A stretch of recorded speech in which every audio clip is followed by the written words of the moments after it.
Bafowethu, ngikhuluma lapha ngithi ngizwela ubuhlungu besizwe sakithi. Ngizocela ukukhuluma ngemculo yakithi kaMaskandi. uMaskandi uwumculo ebekade uphansi kakhulu,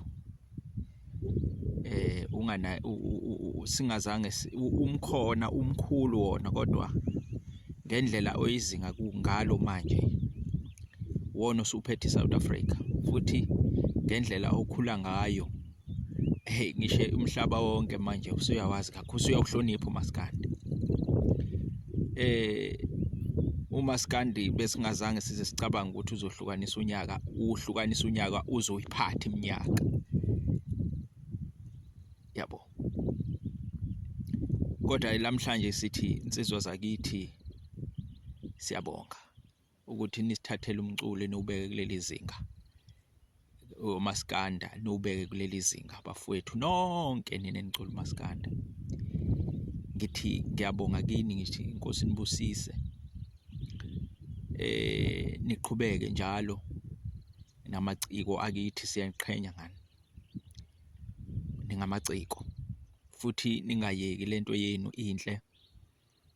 Kodwa-ke ngizoke ngicele ushiye ukuthi nginike ngidlulisele nawo umyalezo omncane. Ngiyasithoba kini, angiphinde futhi ngiyasithoba kini maciko emculo kaMaskandi.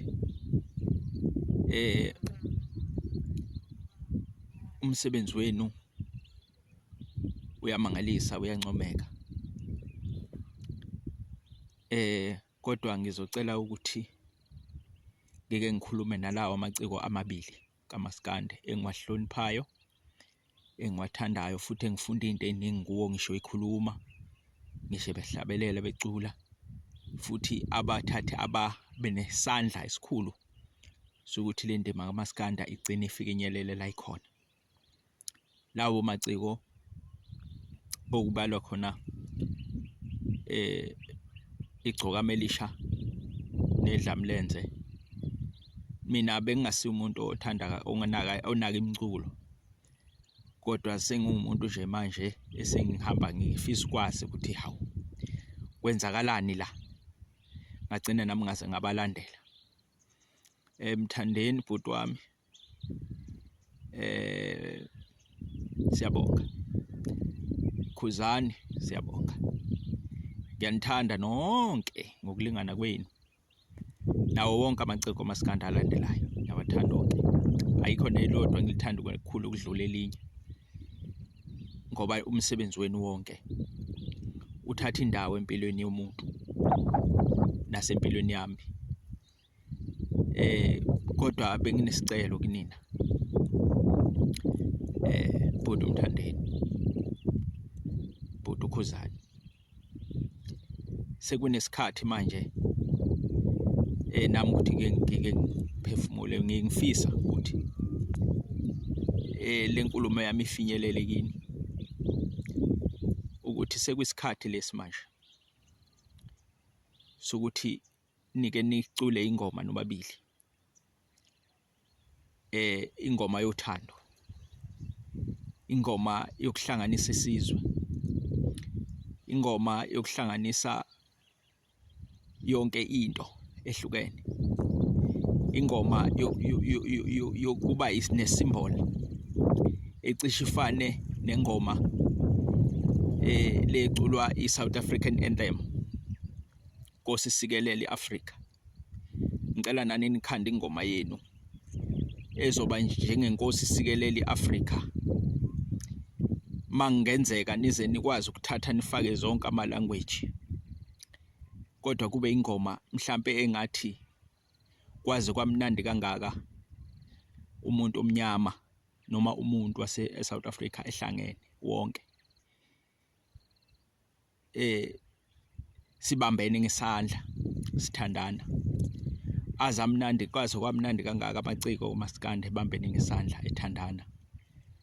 Kumnandi kubanjelwe ngesandla, kwazi kwamnandi kangaka amajongo ebambene ngesandla ewumuntu munye. Kwaze kwamnandi kangaka amaciko kaMaskandi ebambene ngesandla emuntu munye. Kwaze kwamnandi kangaka abantu amabhinca ebambene ngesandla ewumuntu munye.